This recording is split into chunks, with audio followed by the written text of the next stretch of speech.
ভোটাধিকার হরণ করায় শেখ হাসিনা ও তার দলের এমপি মন্ত্রীদের বাড়ি বাড়ি ভেঙে জুলাই আন্দোলনে শহীদদের পরিবারের জন্য ভবন নির্মাণ করে প্রতিটি পরিবারকে ফ্ল্যাট উপহার দেওয়ার দাবি জানিয়েছেন বৈষম্য বিরোধী ছাত্র আন্দোলনের মুখ্য সংগঠক আব্দুল হান্নান মাসুদ। নিজের ফেসবুক অ্যাকাউন্ট থেকে দেওয়া এক স্ট্যাটাসে এমন আহ্বান জানান তিনি, যেখানে হান্নান লেখেন, খুনি হাসিনা সহ সকল ভোটচোর ফ্যাসিস্ট এমপি মন্ত্রীর আবাস ভেঙে সেখানে ভবন করে প্রতিটি শহীদ পরিবারকে ফ্ল্যাট উপহার দেয়া এখন সময়ের দাবি। এর কিছুক্ষণ পরই অপর একটি স্ট্যাটাসে এই সমন্বয়ক লেখেন, এটা এই প্রজন্মের ক্ষোভ, বাপকে বেইচা মানুষকে গুম খুন করার ক্ষোভ, চোখের সামনে তাদের ভাই বোনদের রক্ত ঝরানোর ক্ষোভ।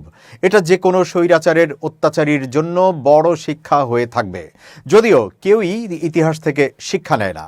এদিকে বুধবার রাতে ধানমন্ডি ৩২ নম্বরে শেখ মুজিবুর রহমানের বাড়িতে ভাঙচুর ও অগ্নিকাণ্ডের ঘটনায় এক ফেসবুক স্ট্যাটাসে সমন্বয়ক সার্জিস আলম লিখেছেন, আবু জাহেলের বাড়ি এখন পাবলিক টয়লেট।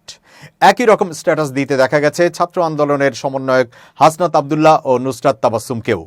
হাসনাত তার স্ট্যাটাসে লিখেছেন, ঐক্যবদ্ধ বাংলাদেশ।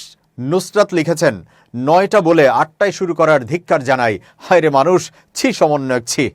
বুধবার রাত ৯টায় নিষিদ্ধ ঘোষিত সংগঠন ছাত্রলীগের নেতাকর্মীদের সঙ্গে ক্ষমতাচ্যুত প্রধানমন্ত্রী শেখ হাসিনা ভার্চুয়াল অধিবেশনে যোগ দেন, যার প্রতিবাদে বুধবার রাত ৯টার দিকে লং মার্চ টু ধানমন্ডি ৩২ কর্মসূচির ঘোষণা দেয় জুলাই রেভলিউশনারি অ্যালায়েন্স।